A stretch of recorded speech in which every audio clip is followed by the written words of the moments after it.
परम पूज्य कबीर परमेश्वर जी आदरणीय स्वामी रामानंद जी को सचखंड लेकर गए थे, फिर उनको वापस छोड़ा था। तब कहा था दोहू ठौर है एक तू भया एक से दो, और रामानंद के हम कारणे तुम आए हो मगजो। तुम साहेब तुम संत हो, तुम सतगुरु तुम हंस, और गरीबदास तेरे रूप बिना और न दूजा अंश। तुम ही साहेब हो, परमात्मा हो, तुम ही सतगुरु हो, सच्चा ज्ञान मालिक आपके पास ही है। इस विश्व में किसी के पास सच्चा ज्ञान नहीं है, आप सतगुरु हो। तुम साहेब तुम संत हो, एक संत, संत माने सीधा, संत सोए दो सीधा चले, सब बकवादियां छोड़ दे, यहाँ की सब बुराइयों से हट करके अपना जैसे मालिक दे उसमें विश्वास, उसी में गुजारा करे। संत सोए दो सीधा चले। तुम साहेब तुम संत हो, तुम सतगुरु तुम हंस, यानी सब बुराइयों से बचे हुए एक सच्चे हंस, सच्चे भक्त भी आप ही ने भूमिका की है। तुम साहेब तुम संत हो, तुम सतगुरु तुम हंस, और गरीबदास तेरे रूप बिना और ने दूजा। तो सतगुरु रूप में आए हुए 600 वर्ष पहले कबीर भगवान ने ये तत्व ज्ञान बताया था उस परम अक्षर ब्रह्म ने। वो काशी के अंदर जो धानक रूप में रहे थे, दुल्हाई रूप में, वो परम अक्षर ब्रह्म थे और आज भी हैं। वो हमारे को ज्ञान देने आए थे, हमारे को एक ट्रायल देने आए थे कि संसार में घने धन की जरूरत नहीं है, जो घना इकट्ठा करता हो महामूर्ख है। कबीर साहब कहते हैं परमात्मा आपको दे जो आपके प्रारब्ध में है, आपकी किस्मत में है, हर स्वीकार करो, लेकिन उसको दुरुपयोग ना करो। बीड़ी शराब मांस तंबाकू अरे तोचले बनाने पे, नाचने और गाने पे, ब्याह के अंदर बकवाद करने पे, ये दुरुपयोग है तुम्हारा। इसको या तो दान करो और अपना सीमित सा अपना धंधा करो, जो भगवान में बाधक ना बने।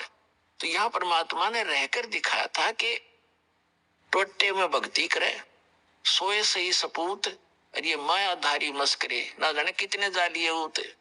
तो परमात्मा ने बताया कि वो एक रिहर्सल करके दिखाई दाता ने एक रोल किया कि भगत को इतना पर्याप्त है। घर तो 3.5 हाथ गणाते 4.25, कह कबीर जो घना चावे उसको नहीं विचार।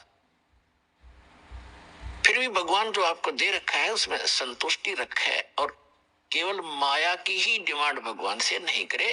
परमात्मा कोई बालक नहीं है। डॉक्टर के पास आप चले जाते हो, अब डॉक्टर को तो सारा पता है मरीज का, जब उसका दाखिल हो गया, वो एडमिट हो गया, अब मरीज अपना दर्द तो बता सके है, लेकिन डॉक्टर ने कौन सा इलाज पहले करना वो तो डॉक्टर जानता है। अब जैसे आपका एक्सीडेंट हो गया, डॉक्टर के पास चले गए, आपका रक्त बह रहा है, ब्लड निकल रहा है, ब्लीडिंग हो रही है, उधर से आपकी टांग में पीड़ा हो रही है, तो वो डॉक्टर आप बेशक चिल्ला रहे होगे, लेकिन पहले ब्लड को रोकेगा कि ब्लड बह गया तो ये मर जाएगा, या टांग की चीज तो फिर बंद कर दूंगा। तो पहले वो ब्लड बंद करेगा ताकि आपका जीवन नाश ना हो, वो दर्द फिर हो जाए खत्म। तो इसी प्रकार आप जी यहाँ आते हो एक परमात्मा के हॉस्पिटल में, आगे आपके सारे दुख दूर होंगे।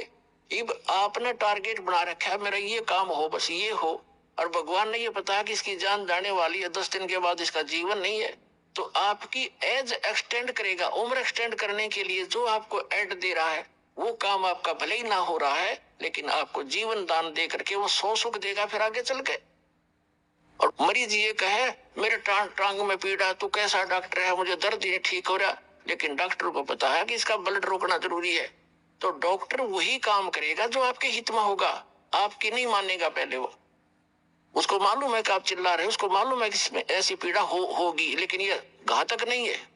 तो छोटे मोटे जो कष्ट आपको यहाँ आने पर भी हो रहे हैं, किस जैसे कई तो ऐसे आते ठीक हो जाते हैं, कुछ ही को अभी वो राहत नहीं मिल रही है जो वो डिमांड लेकर आते हैं। उसका कारण क्या है कि आपका जीवन नाश होने वाला होगा निकट भविष्य में, और परमात्मा आपको एक्सटेंड करेंगे, पहले वो ठीक करेंगे आपका, फिर आप पे सारा सुख होता चला जाएगा, जीवन भी मिलेगा, भक्ति भी होगी, सारा सुख भी यहाँ का जो चाहिए वो भी देगा।